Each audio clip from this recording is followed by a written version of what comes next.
our national and local sponsors will have a setup for you, all supporting the healthy way of life. The expo and packet pickup will run from 10 a.m. to 4 p.m. And just remember to bring your ID and bib number because that will be mandatory for picking up your packet that day. We will have a full schedule that day for you. Athlete meetings will run at 10:30, 12, 1:30 will be the course talk, and 3 will be another course talk. So we have several options for you to attend. So whatever time works best for you, just make sure that you can attend one of the course talks that day. We encourage all athletes to attend. And then we will have a USAT-sanctioned coach, Patty Peoples, on site, and she's doing an all things multi-sport women's Q&A. She's a great resource for Esprit de Ski, and she actually competed with us last year, and I've watched her. She's a phenomenal triathlete. So if you do have questions, just don't be scared to ask. And then we can go ahead and turn it back over to Casey. She's going to review what you will receive in your athlete packet that day. Thanks, Abby. Good evening, all. I'm glad to join you tonight. Athlete packets. This is super important. You're going to pick this up on Saturday when you arrive to the venue.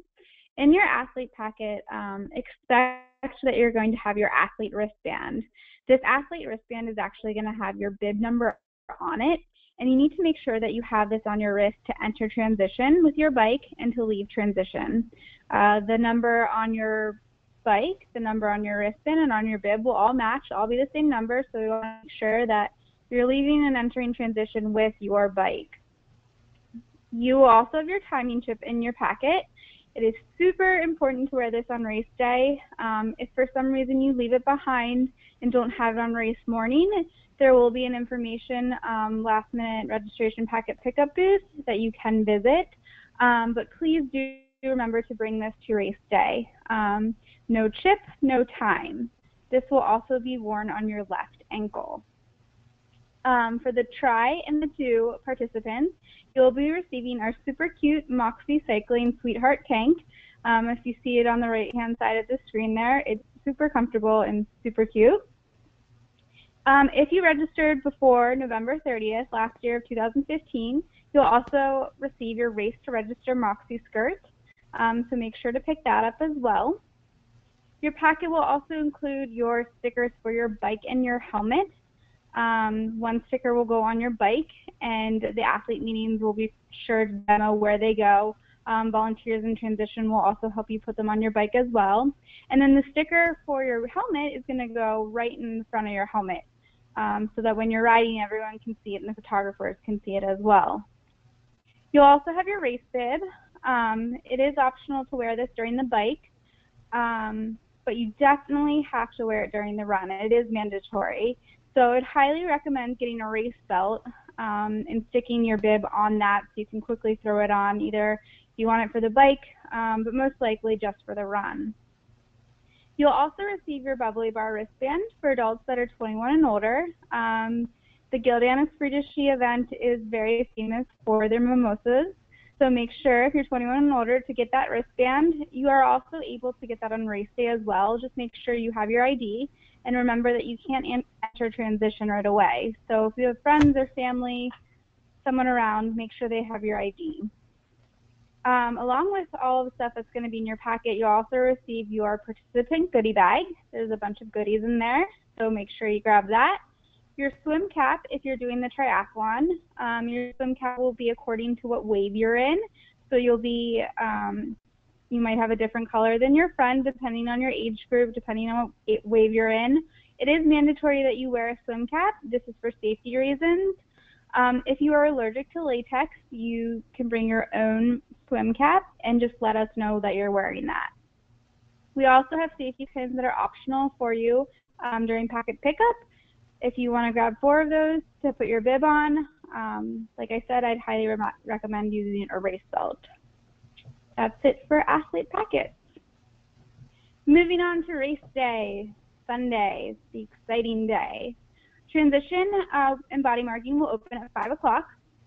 Make sure that you come to transition on time. I would highly recommend being there at least an hour before transition closes. So you have from 5 to 6:45. There will be body markers inside transition. There'll be volunteers wearing their volunteer shirt. They'll be holding a marker up. And if they're holding a marker up, you can go right over to them, and they're going to write your bib number on both sides of your arms and the back of your calves. They're going to be writing stuff as well. Transition is only for athletes. Friends, family are not allowed to enter transition, but they are able to see you from the outside. Please don't bring any balloons inside transition, as we'll have to cut them down per USAT rules. So again, transition is open from 5 to 6:45 a.m. The duathlon, triathlon, and 5K start. The start line will be at South Shores Park, right where the boat ramp is. Both for the triathlon and the duathlon is very close by, as well as the 5K. Opening ceremonies are going to start at 6:45, so you'll want to make sure that you're outside of transition. You'll be lined up in your waves. There will be volunteers holding wave boards, and you'll want to make sure that you line up behind the correct waves. Be sure to be there. Lindsay Sachs will be there. She's our Gildan Esprit brand manager. She has a really fun speech to give, and I'd highly recommend paying attention, as it's super inspirational. At 7 o'clock, the duathlon and triathlon will start, and then 15 minutes after that, we'll start the 5K. Once you're out on course, you're going to come back, finish, grab that awesome medal, grab some food, and that's when the post-race party starts. The mimosas and the bubbly bar will be open from 8 to 11 o'clock, and the award ceremony will be at 10 o'clock. We can go to the next page. Awesome. I'm going to review the course. We can go over it briefly, and then after we can ask more questions about it. Everything is going to happen at South Shores Park. The 5K, the triathlon, and the duathlon all start in the same area, located down by the boat ramp. If you're going to do the duathlon, you're going to start off with your 1-mile run. You're going to continue on to do your 12.4-mile bike, and then you're going to finish off with your 13.1-mile run again. Below is a description of the bike course. You're going to come out of transition, and you're going to go down the main street, and then you're going to drive, or you're going to ride around Fiesta Island. Fiesta Island is the perfect place if this is your first triathlon, if you've been doing it for years. It's nice and flat. It's really pretty. It's closed to traffic. It's just you and the other ladies out there. So you're going to ride around Fiesta Island, and you're going to come back into transition.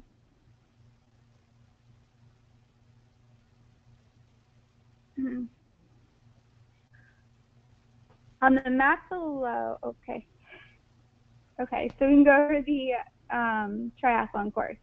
So again, just as the duathlon. I'm sorry, Casey, there's the run. I'm sorry, I went past it. It's okay. No worries.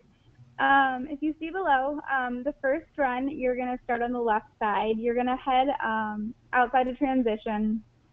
You're going to run down South Shores Park, and then you're going to make your way back into transition. So your first run is shorter, as it's 1 mile. Once you come out of transition, once you're done with the bike, you're going to go out for your second run, which is the last portion of the event, and you're going to head back towards Fiesta Island, and then you're going to head back towards the venue where the finish line is.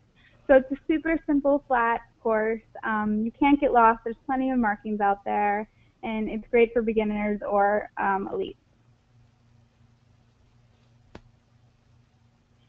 Okay, super sprint. This is one of our most popular distances at this event. It's part of the reason why I love this event so much. There's tons of first-timers out there. This is a great way to get into the sport. The swim start will start in the same location for the triathlon and the duathlon. You'll start at the boat ramp. The swim portion is 0.24 miles. The bike is 6.35 miles, and the run is 1.59 miles. So it's a great way to get experience in the triathlon world. You're going to start walking down the boat ramp. You're going to head out into Mission Bay. You're going to do a nice little square, if you see, and then you're going to come back into the boat ramp, and you're going to run up the boat ramp into the transition area.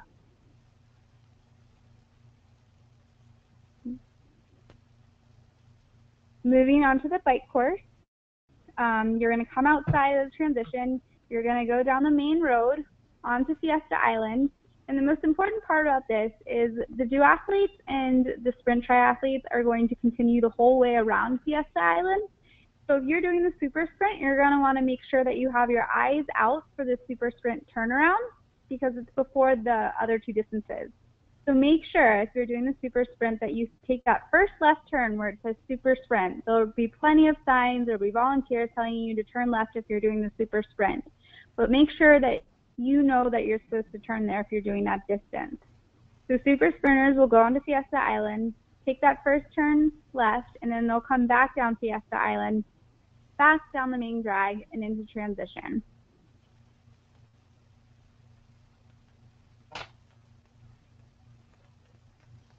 Super sprint run course. Again, you're going to head out of transition. You're going to head out along the bay towards Fiesta Island, and then you're going to turn around and come right back towards the venue, towards transition, into the finish line. And you're finished then. Okay, sprint course. Again, another fun event. You're just going to go a little bit longer for this event. The distance is 0.46 miles. Bike is 12.6 miles. Run is 2.76 miles. You're going to go down to the boat ramp, head out, and instead of doing a square, the course will be reset for you, and you're going to kind of do this little triangle square distance here. There will be plenty of buoys out there, plenty of lifeguards, so you'll see the distance will change between super sprint and sprint. So just follow the person in front of you. You're going to head back into transition just as the super sprinters did once you're completed with this course. Now you're going to go out, and just as the duathletes did, you're going to do the same bike course. You're going to head out, go down to mile 1, go down the main drag, and then you're going to continue and do the whole entire Fiesta Island. So you're going to want to make sure you pass the super sprint sign and do the whole island itself. Come back off of Fiesta Island, come back down the main drag again, and turn into the venue where you'll head back into transition.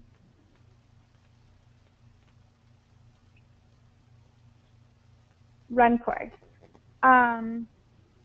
You are going to start in the same area. You just got off your bike. You're going to head towards Fiesta Island, and you're going to want to make sure that you remember to do 2 laps if you're doing this distance. It's super important that you remember that after you're completed with lap 1 that you go back out for the second lap. So just keep that in mind. You're responsible for knowing your distance. You're responsible for knowing the course. So make sure if you're doing the sprint distance that you're doing 2 laps. You're going to do the same thing, head out towards Fiesta Island, back into the venue towards the finish line. Okay, Casey, that was an awesome explanation. Abby, do you have anything you want to add? No, I think Casey's been at that course the last 3 years. I was there last year, and I will add that it is in a very protected, calm bay, so it's a very welcoming and just friendly setting for the athletes. So it's an inspiring start, too, because we do partner with Ovarian Cancer Research Fund, so we do have a ton of survivors out there competing with us. So definitely encourage you to make it to the start early so that you can catch some of those inspiring stories before you kick off. Sounds good, and it sounds like just a fantastic venue. Gosh. All right, well, Beautiful. Good. Yeah, it sure sounds that way. All right, well, let's talk about some racing and training. We're roughly 10, 12 weeks out or so from race day, and we're just going to go over some bullet points just to go over the high-level preparation aspects, getting ready for a multi-sport event. And it's difficult to know, but I would love to know if you're on the call, if you don't mind maybe letting me know by typing in what your experience level is, how many years you've been involved in multi-sport training and racing. That would be great, just to give us an idea. So if you would do that at your convenience, that would be just fantastic. But in the meantime, we are going to go over some of these bullet points and really step through the training and racing component. So, first of all, it's very normal to feel anxious on race day. And if you're a marathoner, run 5Ks, or do any kind of athletic competition, you know how that is. So preparation is absolutely the key. And Jessica, you put in there that you were a marathoner, so this is great. And it's your first triathlon, so welcome to multisport, and you've chosen a great race to do as your first race. So that's fantastic. So you do need to learn the basics, like anything, like marathoning. You know, there's the fundamentals of preparing for a marathon, how you build your miles and your volume, how you do speed work once in a while, and things like that. So it's really important that you do learn the basics. And Trace, I don't know if I'm saying your name correctly, and I apologize if I don't, but you were a competitive swimmer and a jogger, and you indoor cycling at the gym, I assume, and you're a first-time triathlete as well. So welcome to the sport. And I tell you what, being a competitive swimmer, you have such a great advantage. Oh my gosh, I wish I came from that same background, so that's great to see. So you'll definitely do really well in the swim. So you need to be consistent with your training, and as any athlete knows, training needs to be part of your weekly routine. You know, you've got to swim, bike, and run on a very regular basis and practice your skills and technique and build your conditioning. Practice your transitions, because that's an important part of the race. Transitions are counted in your overall time. So you really do want to practice that once in a while. And once you practice a couple times, you do get used to it, but it's about establishing a pattern. Nutrition in multisport is so important. You wouldn't believe how many people are really well prepared and have the right conditioning, but they don't nail their nutrition on race day, and they end up not having the optimal experience. So nutrition is important. Gear is so key and critical as well, especially with the bike. You know, all kinds of gadgets and everything else on the bike. So you want to make sure that your gear is dialed in, and then the frame of mind, your attitude in training and on race day is also critical to being successful in this sport, or any sport for that matter. But I think when you're talking about a multi-sport discipline, your attitude is really important. And then prepare your race day game plan, and that's basically having a strategy, not only for your training program, but also for what you're doing out there on race day. So let's talk a little bit about the swim for those of you who are doing the swim, and for our competitive U.S. swimmer on the call. You probably don't need this advice, but you can maybe learn a thing or two. So preparation, we talked about that. Skill and technique first. So for anybody new to swimming, you know, as a coach, I really stress skill development in the water. Conditioning is important, of course, but in the water, it's a totally different medium. And if you're not from a swim background, if you haven't been swimming since you were, 8 years old, and practicing stroke and learning the feel for the water and how to move your body through the water, you really need to work on that skill and technique.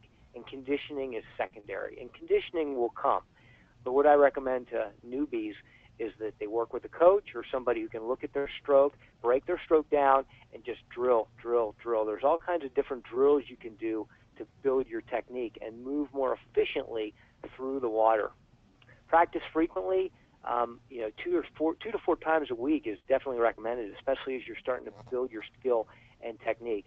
As a more competitive swimmer, you probably don't need to get in the water as frequently, but as a newbie, you definitely want to be very consistent with your swimming. And again, work with a coach and work on your body position, and that goes back to the drill piece. Working with a coach or having somebody look at your stroke and help you with your body position, because if for example, your legs sink as you're swimming along, basically it's like pulling an anchor along. So working with how to position your legs, how to kick so that you stabilize your body position, how to make sure that your hips are up in the water. These things are really important for swimming efficiently and going faster in the water, but also being more comfortable in the water. And then finally, breathe. I know it sounds so simple, but so many people newer to the sport, especially when it's open water, they panic and they don't breathe. They just need to get into a nice rhythm. And if you feel anxious, you just need to relax and get into a rhythm and just breathe. And you'd be amazed at how just accomplishing a nice steady breathing pattern really helps you with your confidence and gets you through the swim a lot faster. So let's go on to the bike.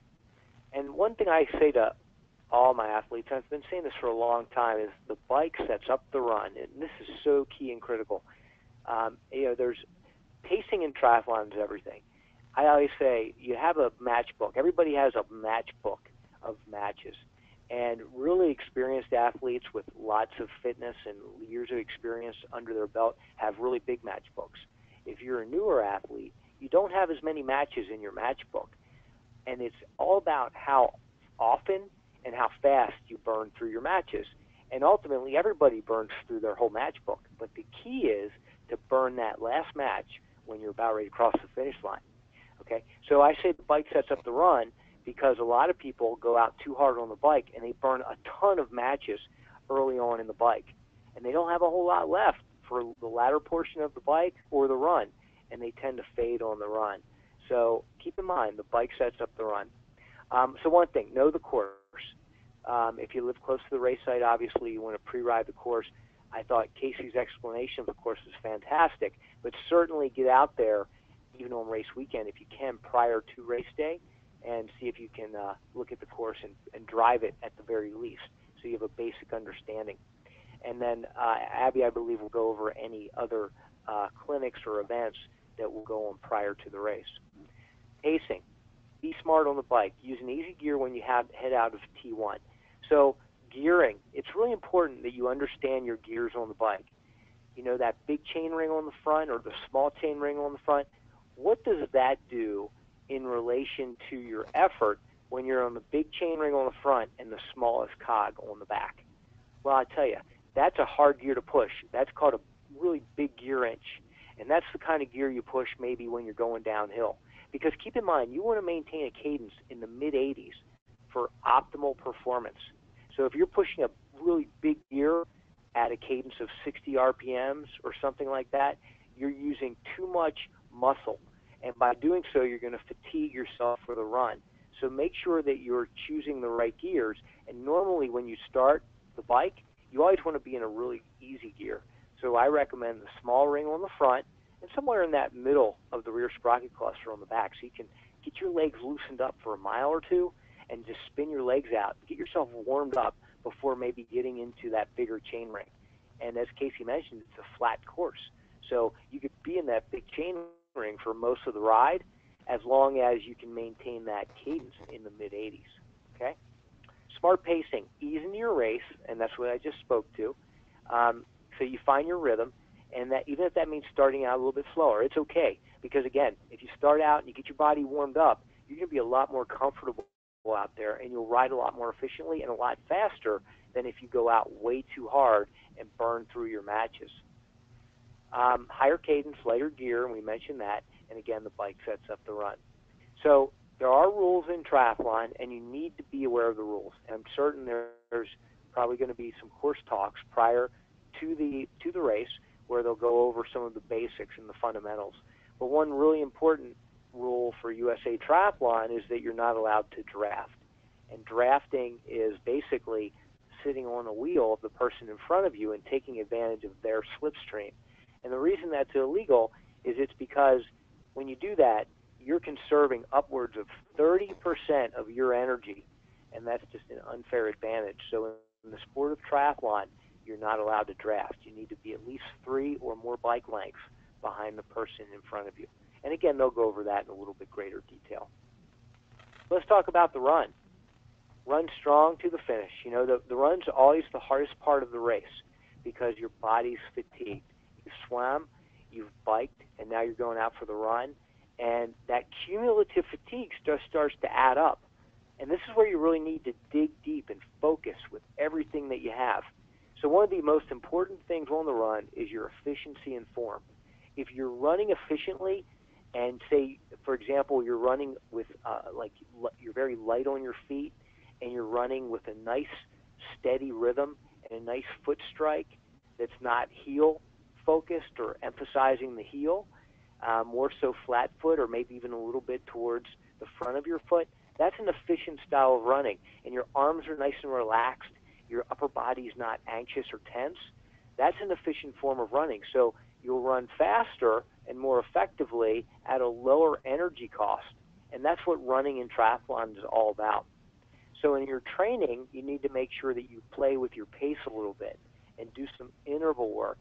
And, it's fun. Interval work can be really fun. For example, you go out on a jog, or say a 30-minute jog run, warm up for 5 or 10 minutes, and then do a 30-minute, or 20 to 30-second fast run, and maybe it's from telephone pole to telephone pole, or you see a tree or a stop sign up ahead. Run fast to that stop sign, and then walk, and then jog for 30 seconds to a minute, and repeat that several times. That's all you need to do. That's interval training right there. And that kind of training really improves your speed, your strength, and your ability to pace. And again, pay attention to your form, as I alluded to, fast feet, train in a variety of terrain if you can, hills if you have them around you. Even though you'll be running in the flats, hill work is really important. And another thing I really, really, really like is training on the treadmill. Some people call it the dreadmill because it's so darn boring, and I will agree to that. But I tell you what, it is so effective in helping you get faster on the run. I also like it because it really helps reduce the risk of injury from overuse and running on hard surfaces all the time. So while you do need to run on a hard surface once or twice a week to get your body adapted to that stress, I also like incorporating treadmill work into a routine once or twice a week as well. So something to think about. Also, brick training. That is where you you run immediately after the bike. And it's a really efficient way to train, too, if you're really busy. So, for example, hop on that. Somebody mentioned they do indoor cycling at the gym. Do your indoor cycling class in the spin studio, and then throw on your running shoes and go for a 15-minute run. That kind of training really does prepare you for what you'll experience out there on race day. That's called a brick workout, and that kind of workout is really important for multisport. So let's talk about some triathlon and duathlon race preparation tips. So again, we mentioned the anxiety you'll feel, and preparation will certainly limit that a little bit, but make sure that you do your homework, learn the basics, create checklists, not only in terms of what you'll do out there on race day, but also with your training. Checklists are really important. Develop a race day strategy, and that means pacing. It means how you're going to handle your nutrition out there, how are you going to do your transition, what's your equipment going to be like. All these different things are questions you need to ask in order to have and be prepared for race day. Again, develop that nutrition plan, get your gear organized and race ready. There's nothing worse than running around a couple hours before the race start trying to find your gear. So I always recommend get everything ready the day before. So you don't even have to think about it on race morning. You'll be nervous enough. You don't need all this extra stuff to think about. So make sure you prepare well in advance. Stay focused and alert, and execute your plan while being flexible and willing to modify it if necessary. That's a really important thing for any multi-sport athlete, whether you're doing a sprint race or the Ironman, because in multi-sport, because you're dealing with so many moving parts, the swim, the bike, the run, the equipment, the transition areas, there's so many things that are going on. Things are bound to go out of plan, and that's okay, because if you're willing and able to think on your feet and accept the fact that things can happen out there, you'll be absolutely fine. So just to kind of expect it and be willing to modify your plan on the run. You'll be fine out there. So let's talk a little bit about nutrition. And I know we're going through this really fast.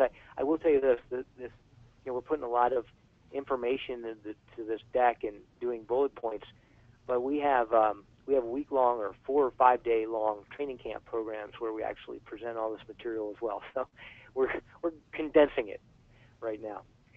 So nutrition, again, I mentioned how important it is for multi-sport athletes, and especially when it's a hot race, a hot day out. Nutrition becomes even more important. So here are some highlights. Be sure to eat your dinner low in fiber about 12 hours before your wave starts so that your body has time to digest. That's really an important piece. And what I recommend is that you have sort of your quote-unquote carbo-load dinner actually 2 days before race day, not the day before. But you just want to make sure the day before race day that you eat light. You don't need to overeat at all, okay? And make sure you don't, because keep in mind, a well-designed training plan actually has you tapering before the race, meaning that anywhere from 72 hours to 1 week before your race, you'll be reducing your training volume and your overall workloads. So you don't need to eat a lot because your metabolic needs are way reduced, okay? And so what's happening is you're eating your foods, you're taking your fluids, and your muscles are used to exercising almost every day. They'll be absorbing all that additional fluid, which is a good thing for race day. So if you get on the scale the night before the race and you're like, oh my gosh, I gained 2 pounds, no worries, it's water weight, believe me, no big deal, and you'll be fine on race day. But just, day before race day, just eat lightly, no need to overeat, and you'll be fine. If you can manage getting up early enough, eat your breakfast about 2 to 3 hours before the start of your race. Okay, that's good advice. You definitely want to get up 2 to 3 hours because you want to get your body ready to go. You want to prime the pump.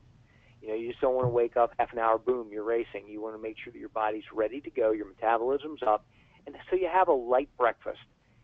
It doesn't have to be a big breakfast. It can be a nice light breakfast, but have something. Get something in your stomach and something that you can easily digest. Maybe it's, I mean, people are so different in terms of what they eat, but like a half a bagel with cream cheese. I've known actually athletes who like bacon and eggs breakfast race morning. I don't know how they do that, but some people like that. And if that's what you like, then that's fine.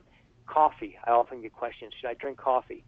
And my answer is, sure, if you're a regular coffee drinker, don't go out and get a Starbucks Venti if you don't drink coffee on a regular basis. You'll be so wired and anxious, it won't be good for you. But if you're a regular coffee drinker, having a little bit of coffee race morning is probably recommended, okay? So do things that you normally do. Try to establish a routine prior to the race that you're accustomed to, and don't change things up a lot. This is not the time to make dramatic changes to your program. All right, make sure your bottles are full of fuel you used in training. This is an important piece. Again, going to that point, don't change things for race day. Make sure you're training with the fluids and the foods that you're going to use out there on race day. That's really important. Pack extra fuel that your stomach can digest. Depending on the heat and length of your race, you should have a couple of electrolyte tablets on hand. This is especially true for the longer distance. For the shorter distance events, you probably don't need to worry that much about electrolytes because the sports drinks have some electrolytes in them as well. But for longer events, especially if you start getting up in that 70.3 or Ironman distance events, you'll definitely need to focus on the electrolyte piece. If you're training for over 90 minutes, it's time to start fueling. Test out different energy gels and sports drinks to find the ones that you like best. So 90 minutes is sort of that threshold, but you can certainly take in your calories before a 90-minute event. So say, for example, that you're planning on being out on the race course for about 90 minutes. What I would recommend is that your primary focus is your hydration. So make sure you're drinking throughout the event. And I'm not talking about consuming copious amounts of fluid. You don't want to overdrink either, but you want to get on a regular pattern. And normally what I suggest is you set your watch or your timer for every 10 to 15 minutes that you take a drink. So maybe it goes beep, and you say, okay, time for me to drink. And you take a mouthful of fluid, whatever that is. Maybe it's a sports drink. Maybe it's water. Another thing I want to mention, if you do sports drink, because there are calories in sports drink, you probably won't need to do a gel or another nutrition or another caloric supplement at that same time.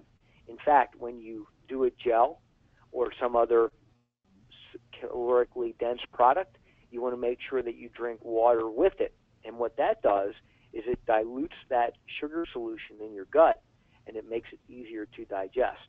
Okay? So keep that in mind. But you want to get on a regular interval of hydrating so that you get through the race and you're not dehydrated. All right?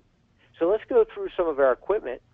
And again, I mentioned this is a big part of the race, and it's one of those things that you need to put some energy into before the race just to get everything dialed in and know what you need and what you like and what fits and all these different things. So, and there's a lot of moving parts to a triathlon. So for the swim, you have your swimsuit, swim cap, goggles, wetsuit, or swim skin. Abby, are they going to allow wetsuits at the race? Yes, so we will update on our social channel what the situation is with wetsuits, but right now if the water is sitting warmer than 78 degrees or lower, there will be a possibility that the wetsuit wave will be opened. So there will be a special wetsuit wave if you do choose to wear a wetsuit. And we do just want to remind everyone that participating in that wave will make you ineligible for awards. Okay, great. But again, we will provide those updates on all of our social channels leading up to the race, and it will be included in your pre-race email and athlete guide as well. Great. All right, great. And, you know, wetsuits are nice to have, especially if you're newer to swimming and you need that extra layer of comfort, because wetsuits make you buoyant. And so not only do they protect against the colder water temperatures, but they make you buoyant. But I tell you what, at around 75 to 78 degrees, you probably don't want a wetsuit. It's going to be pretty darn hot with a wetsuit on. But goggles, you know, I just want to mention, make sure your goggles fit. Make sure you don't buy goggles the day before the race and wear them for the first time on race day. Take it from my experience, because I've done that before. It's no fun swimming in open water with water looking through like a fishbowl, and you know, having goggles that are leaking. It's just no fun at all. And sighting is so important in a triathlon. You know, you want to swim a straight line, so you need to make sure that you're looking up every 10 to 20 strokes so that you're navigating properly and you're swimming that straight line. So you want to make sure you see. So goggles are really important. It's a small investment for a very important part of the race. The bike, you absolutely need a helmet that's approved.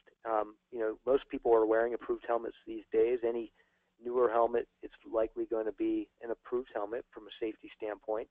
Your cycling shoes, if you're wearing clipless pedals, obviously you need cycling shoes. If not, if you're wearing platforms, that's okay. Just wear your running shoes. Then you have your tri-shorts or your bike shorts. Now, what I recommend is a tri-kit. The tri-kit is actually a triathlon race suit, and it's basically designed so that you can swim in it, bike in it, and run in it comfortably.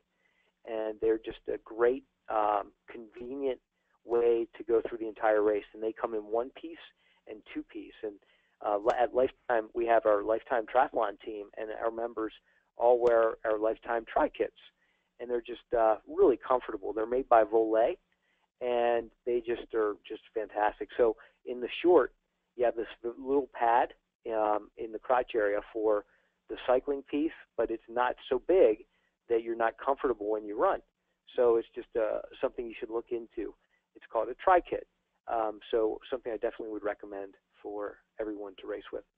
And then bring your flat gear just in case you need it. You don't want to be out there, get a flat tire, and not be able to finish the race. So it was still recommended that you bring that stuff. And then bring glasses. Wear your sunglasses, because out there on the bike, you know, you're going to be going 15 to 20 miles per hour, and you don't want to get bugs in your eyes and things like that. So make sure you wear sunglasses for eye protection, not only from the sun, but also from the bugs. And then on the run, Casey mentioned your race belt that you pin your number to. So remember that. And they'll have those at the expo, I'm sure, that you can purchase. Running shoes. Again, don't buy running shoes the day before the race. Wear shoes that you can practice in running. You know they're not going to give you blisters. You know they fit you comfortably, and that you feel really comfortable and fast in. And those quick laces are really good, too, for transition. They just save a lot of time. Instead of sitting down, having to tie your shoelaces, you just pop those quick laces, boom, you're off and running. And then a hat or a visor. I recommend that just to keep the sun off your eyes. It lowers your stress level a little bit, just like wearing the sunglasses. And then in transition, you'll have your towel or your mat. Normally, people will put that down and put their transition gear on top of their mat or towel. That sort of designates their transition area, so other people don't, try to muscle in on your area. Bring your extra water bottle, sunscreen, and any kind of anti-chafe cream like Body Glide or something like that you definitely want to wear in strategic locations. And then obviously for post-race, you have your post-race party. You bring your clothes, your flip-flops, any nutrition you might need post-race, extra sunscreen, and remember to turn in your timing chip. All right, so that was pretty quick. We went over a lot of information in a short period of time with those bullet points, and certainly if you have any additional questions, I'm more than happy to help you. I'm going to put my email here in our little message, so if you have any questions and I can answer for you specifically after we close our call, feel free to text me or email me, and I'll get back to you as soon as I can. But certainly when we do our Q&A, you can ask that as well. But at Lifetime, we also offer other training opportunities. As I mentioned, we have Lifetime Endurance, which is our triathlon coaching business, where we have coaches nationwide, and they run our tri-team programs. They work with athletes who are both part of our Lifetime tri-team program as well as folks who aren't part of tri-team. And we offer the private one-on-one custom training plans and our group training at our clubs. So all kinds of things, which is really fantastic. And you can learn about this stuff at lifetimeendurance.com. And if you'll notice, we have another webinar in line for roughly 2 weeks out. It's our race preparation strategy webinar on Thursday, September 29th at around 7 o'clock Central Standard Time. And in that webinar, we're going to talk about the countdown, what you're going to do in those last couple weeks as you prepare for race day. So hopefully you can attend that. All right. Abby, Casey, I'm going to hand it back to you. Thanks so much, Troy. You gave us so many great tips to get us prepared for this race, San Diego. So, we recognize the unique spirit in each of you, and we cheer you on. Set your goals big. Believe in yourself, not only on race day, but every day of your life. Our overarching theme for the year this year, Be Your Potential, can be applied to every aspect of your life, and we encourage you to be consistent and taming your mind to always stay positive and confident in yourself. So come race day or even training days, if you happen to be faced with a struggle, you can always go back to the slogan and remind yourself to be your potential while pushing yourself to the finish. So here we've listed out our remaining events that are going to take place this season. You can find more information on event details at esprit.com. But we also want you to invite your friends to race with you in San Diego. And today we're providing you the webinar code to give them $10 off. They'll just need to go to esprit.com and click register now. And to save $10, they will need to enter the coupon code San Diego Webinar. If you do have any questions as you are helping your friends get registered, don't hesitate to reach out to us. You can reach out to us on our Facebook page or email us. I'll provide my email address as well. I see that Troy just wrote his in there, but if you do have questions, just don't hesitate to reach out. And then we'll go to the next slide. So as you come to the finish on race day, just remember that throw your hands up in the air, smile, and just celebrate that you did it. You crossed the finish line. We'll get you your medal. You'll pause for a photo, and then we'll head to the post-race party to let the celebration begin. So thank you today for your time, and thank you to our Lifetime team, Troy and Casey, for taking the time to educate our athletes on our upcoming Gildan Esprit San Diego 5K, duathlon, and triathlon. So happy training, everyone. I'll go ahead and open it up for a Q&A, unless Troy and Casey has anything else to add. But we appreciate your time today.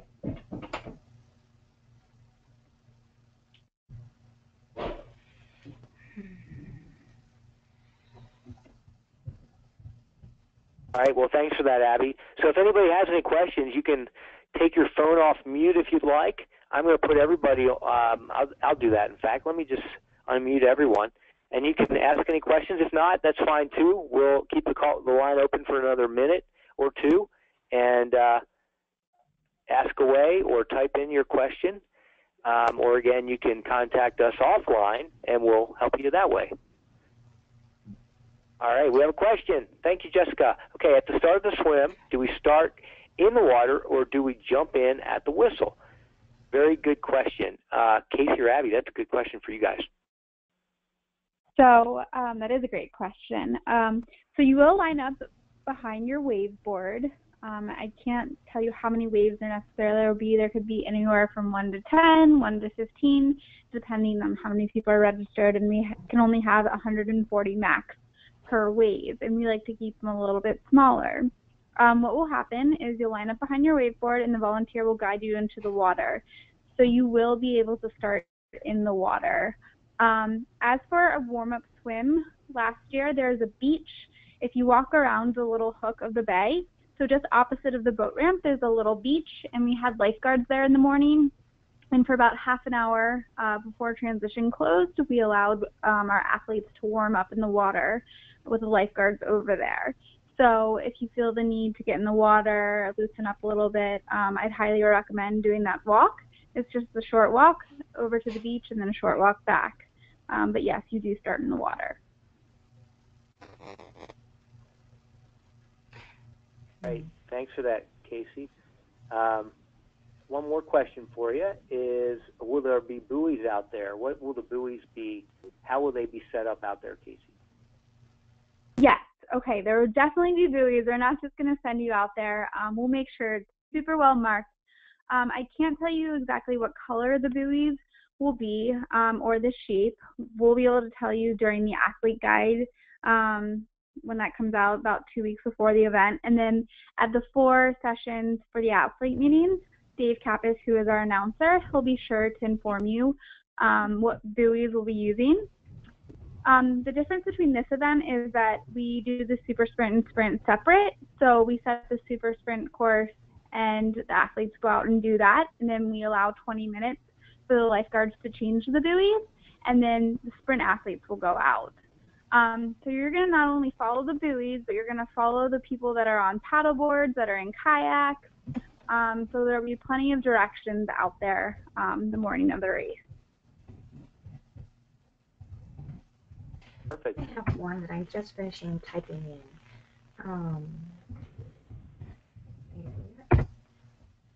Okay, here we go.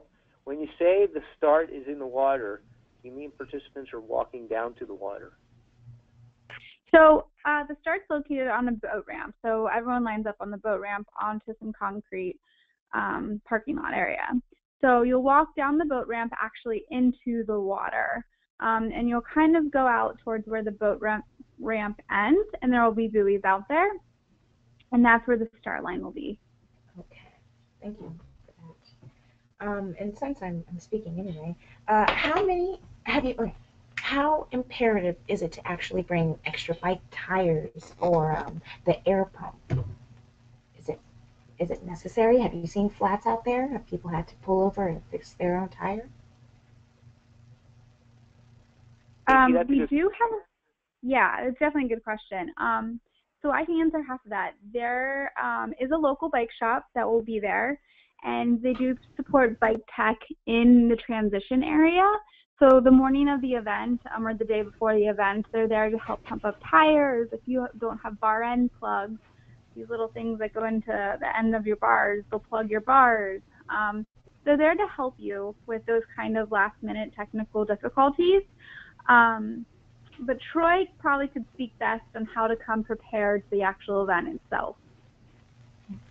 Sure. Normally getting a flat tire is highly unusual. I will say that. I rarely do people get flat tires out there on race day. So in most cases, you don't even have to worry about it.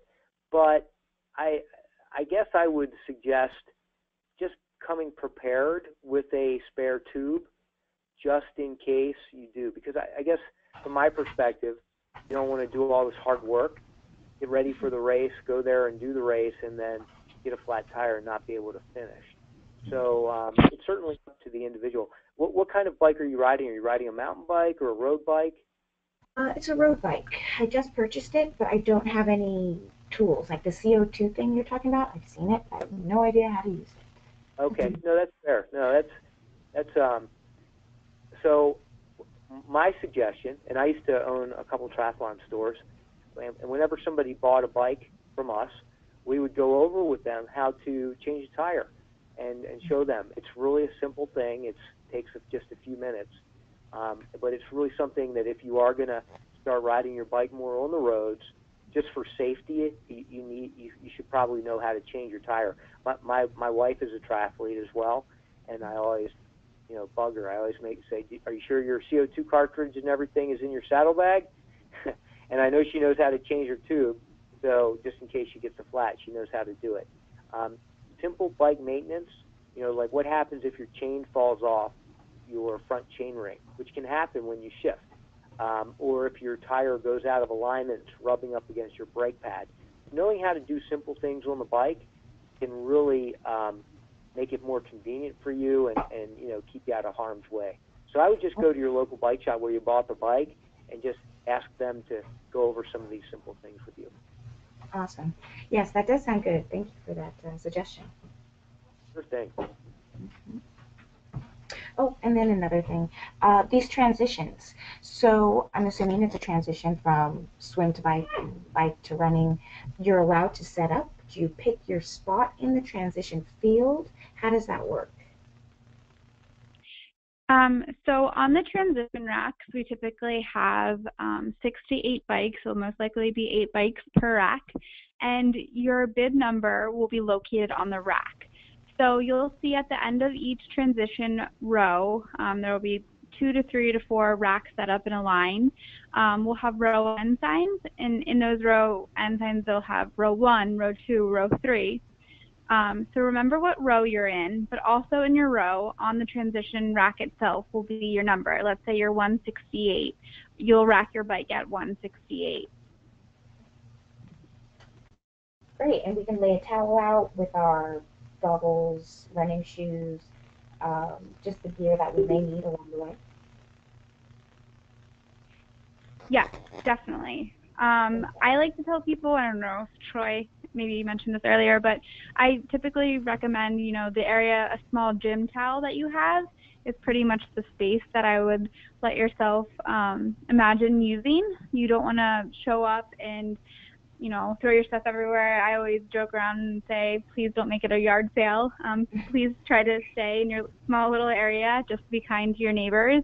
So just keep in mind it is a rather small area, but Troy definitely has some really good tips as a triathlon coach on how to set up transition and how to transition itself. Thank you.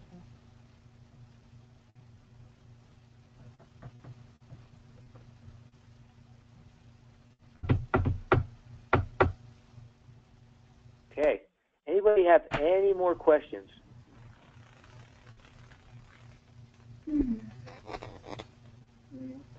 All right. Well, thank you so much for jumping on the call and taking part in the upcoming race. If you have any questions whatsoever about your training or anything else related to preparation or strategy, please feel free to email me directly or get in contact with Casey or Abby. We'll all be very happy to help you out. And also, we hope you can log into the next webinar and talk a little bit about strategy, as we get closer to race day, what it means to really taper and get your body in that optimal condition and rest so that you have the best race possible, the best race experience possible. So we're going to wrap up the call and close it out. Once again, thank you so much, and good luck with your training, and we'll see you in a few more weeks for our final webinar. Perfect. Have a good night. Thank you so much. Thanks all. Have a good night. Bye-bye. Thanks, everyone.